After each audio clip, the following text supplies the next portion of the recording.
भोजन की बात सिंह साहब के साथ। आज मैं आपको बताने वाला हूं कि बहुजन समाज पार्टी की उत्तर प्रदेश विधानसभा में 425 सीटें चुनाव लड़ने के बावजूद भी मात्र 233 सीटें कैसे रह जाती हैं, जानिएगा। हुआ कुछ यूं था कि अप्रैल 1984 में मनोहर कांशीराम साहब बहुजन समाज पार्टी बनाते हैं। 1985 में उत्तर प्रदेश विधानसभा चुनाव आ जाते हैं। साफ तय करते हैं उन दिनों उत्तर प्रदेश में 425 विधानसभा सीटें होती हैं।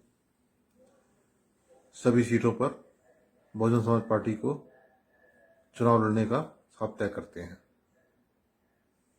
और 425 सीटों पर चुनाव लड़ाते भी हैं। लेकिन बाद में वही 192 सीटें कम होकर मात्र 233 रह जाती हैं। जानिएगा किस तरह।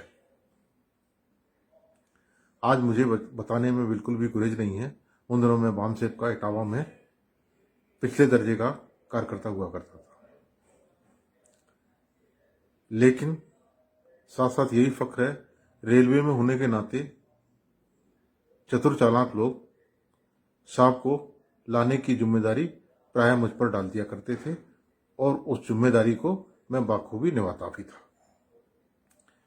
इसी निभाने में साहब के सानिध्य के मामले में अव्वल दर्जे का कार्यकर्ता हुआ करता था। अब आपको मैं 10 फरवरी 85 की घटना बताने वाला हूं, जिससे आप काफी कुछ समझ जाएंगे कि किस तरह 192 सीटें उत्तर प्रदेश में हमारी काउंटिंग में नहीं आई थी और मात्र 233 सीटें रह गई थी, जबकि सभी 425 सीटों पर चुनाव लड़ा गया था। हुआ कुछ यूं था, उन दिनों हमारे इटावा में 7 सीटें हुआ करती थी। साहब ने 3-3 सेट अथॉरिटी लेटर के सभी यूनिटों को जारी किए थे। हमारी इटावा यूनिट को भी 21 सेट 7 सीटों के मुताबिक दिए गए थे। साहब ने हम लोगों से 7 नाम मांगे कि 7 नाम वो दीजिए जिनको आप चुनाव लड़ा रहे हैं। हम लोगों ने 7 नाम भेज दिए। वही 7 नाम साहब ने चुनाव आयोग को भेज दिए। बाद में 10 फरवरी को जब चुनाव प्रचार के लिए फरगाबाद से साहब को इटावा लेकर आ रहा था, तो बेवर आने पर साहब ने अपने ड्राइवर से कहा कि अब इटावा नहीं चलना है, गाड़ी को कानपुर मोड़ लेना। मैंने साहब से अनुरोध किया कि मैं साहब आपको इटावा से लेने के लिए आया हूं और इटावा आपका प्रोग्राम निश्चित हो चुका है। आपकी मीटिंग में हजारों लोगों की भीड़ एकत्रित हो चुकी होगी और आप कानपुर जाने का कैसे कह सकते हैं। साहब ने मुझसे कहा कि इटावा जाने का क्या फायदा, इटावा में तो बहुजन समाज पार्टी के प्रत्याशी चुनाव लड़ ही नहीं रहे हैं।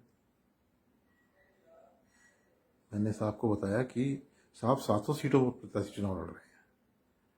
फिर साहब मुझे समझाने लगे कि आपने जो 7 नाम दिए थे चुनाव के लिए लड़ने के लिए, उनमें 4 नाम तो आपने बदल दिए हैं। तो जो 4 नाम आपने बदल दिए हैं वो बहुजन समाज पार्टी के प्रत्याशी नहीं माने जाएंगे। मात्र 3 प्रत्याशी रह गए। तो मैंने साहब से अनुरोध किया कि साहब, हम लोग पहला चुनाव लड़वा रहे हैं और इतनी बारीकियां हम लोगों को पता नहीं थी। अगर ये पता होती तो ये बदलाव हम लोग हरगिज न करते। इसलिए आपसे अनुरोध है कि इसे हमारी पहली भूल मानकर माफ कर दें और आप इटावा चलिए। साहब खैर तैयार हो गए और इटावा आए। तो मेरे कहने का आशय यही है के ही पूरे उत्तर प्रदेश में हुआ। कहीं 2 बदले गए, कहीं 4 बदले गए, कहीं 3 बदले गए। इस तरह ये अदल बदल में 192 नाम बदल दिए गए, जो चुनाव आयोग ने बहुजन समाज पार्टी के प्रत्याशी नहीं माने, उनको निर्दल करार दे दिया। इस तरह 192 से आज से आप समझ रहे होंगे लगभग आधे प्रत्याशी की वोट काउंटिंग नहीं हुई, और जो हमारा परसेंटेज ज़्यादा होना चाहिए था वो कम रह गया। तो इस तरह की गड़बड़ियां पूरे उत्तर प्रदेश में हुई, और ये गड़बड़ियां करने वाले कौन लोग थे? आपको जानकर ताज्जुब होगा कि ये जो अग्रिम पंक्ति के कार्यकर्ता थे, उनके द्वारा गड़बड़ी की गई थी। हमारे इटावा में एक बैंक के कर्मचारी थे जो खुद चुनाव लड़ना चाहते थे। उन्होंने जब इससे अथॉरिटी लेटर लेके खुद लखनऊ से पर्चा दाखिल कर दिया,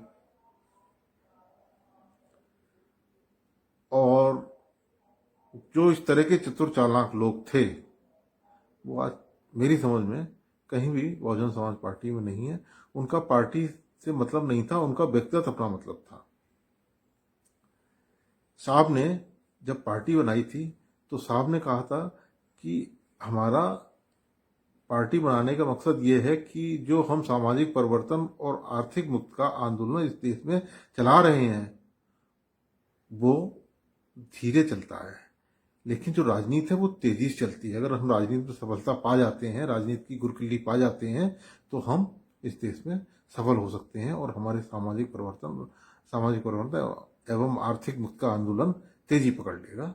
इसलिए साहब ने राजनीति तरफ हम लोगों को मोड़ा, और साहब ने उसमें सफलता भी पाई। लेकिन साहब ने जिस दिन पार्टी बनाई थी उस दिन कहा था कि बहुजन बनो, बहुजन समाज बनाओ। जिस दिन आपने बहुजन समाज बना लिया उस दिन आप जीतने वाली पार्टी बन जाएंगे, कोई भी आपके मुकाबले खड़ा नहीं हो पाएगा। लेकिन चतुर चालाक लोग अपनी आर्थिक मुक्ति करते रहे, अपनी राजनीति बढ़ाते रहे। आज वो हमारे आंदोलन में कहीं नहीं दिख रहे हैं। और साहब ने एक बात और कही थी कि हमें अपने नेतृत्व पर विश्वास रखना पड़ेगा। जिन लोगों ने अपने नेतृत्व पर विश्वास रखा उनकी बात बनी है। तो अंत में आपसे अनुरोध करना चाहूँगा कि हमें अपने नेतृत्व बहन जी पर विश्वास रखना होगा, और मैं निश्चित मान के चलता हूँ अगर हम अपने नेतृत्व पर विश्वास रखेंगे, बहन जी पर विश्वास रखेंगे, तो हमारी बात बनेगी और निश्चित ही हमें सफलता मिलेगी। इसी के साथ मैं अपनी बात समाप्त करता हूँ। जय भीम, जय बहुजन, जय भारत।